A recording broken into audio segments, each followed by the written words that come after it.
Imagine this. You wake up on a normal Tuesday morning. You check your phone. $10 million. Not 10,000, not 100,000. $10 million. The number sits in your bank account like a glitch. At first you think it's a mistake. You refresh the page. Still there. You refresh again. Still there. Congratulations.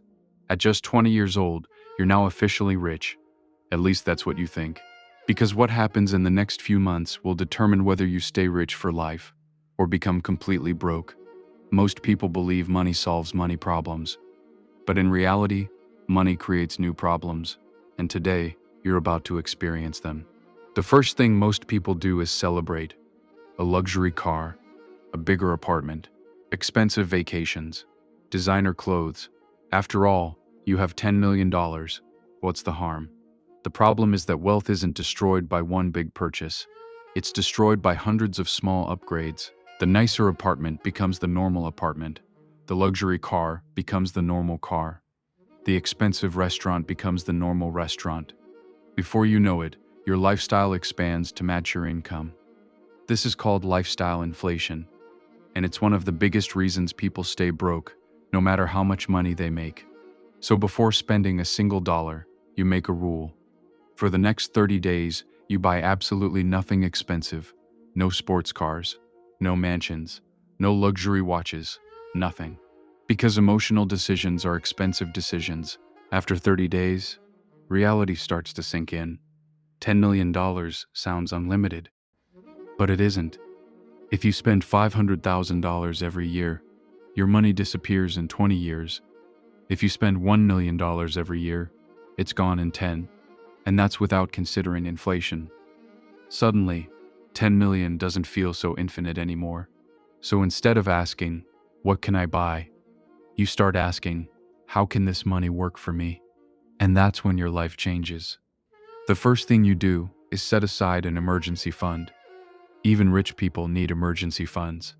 Unexpected events happen to everyone. Medical emergencies, business failures, economic crashes. So you keep a portion of your money in safe, liquid accounts.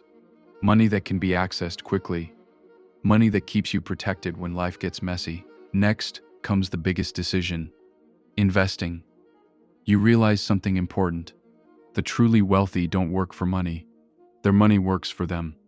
So instead of leaving $10 million sitting in a bank account, you begin building a portfolio. A portion goes into broad stock market investments, companies that generate profits every single day. Another portion goes into bonds and safer assets, not because they're exciting, but because stability matters. The goal isn't getting rich. You're already rich. The goal is staying rich. But you don't stop there. You understand a dangerous mistake many wealthy people make: putting all their eggs in one basket. If all your wealth depends on one company, one industry, or one investment, you're vulnerable. So you diversify, different assets, different industries, different opportunities. If one investment struggles, the others help keep you standing. As months pass, new opportunities appear. Friends come to you with business ideas. Some sound incredible, some sound terrible. Most people would throw money at everything. You don't, because you've learned a powerful rule. Every investment must earn your trust, not your excitement. You research. You ask questions. You verify claims. You think like an owner, not a gambler. And that mindset saves millions. Then comes another challenge nobody talks about: taxes. A lot of people focus on making money. Few focus on keeping it. You quickly discover that poor tax planning can quietly destroy wealth. So you hire professionals, accountants, financial advisors, legal experts. Not because you can't learn, but because protecting wealth requires expertise. One good decision can save more money than years of hard work. A year passes. Your life looks different now. Not because you bought everything you wanted, but because you built systems. Your investments generate income. Your risks are managed. Your finances are organized. You have freedom. And that's what wealth really is. Not flashy cars, not private jets, not social media photos. Freedom. The freedom to choose how you spend your time.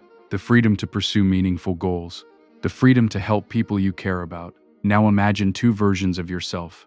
The first spends recklessly, buys everything, impresses everyone. 10 years later, the money is gone. The second invests wisely, lives below their means, protects their wealth. 10 years later, their money has grown even larger. Both started with the same $10 million. The difference wasn't luck. The difference was behavior. Because building wealth is hard. But keeping wealth is a completely different skill. And if you woke up tomorrow with $10 million, the real question isn't how much you'd spend. It's whether you'd still be rich 10 years later. So, what would your first move be? Let me know in the comment section.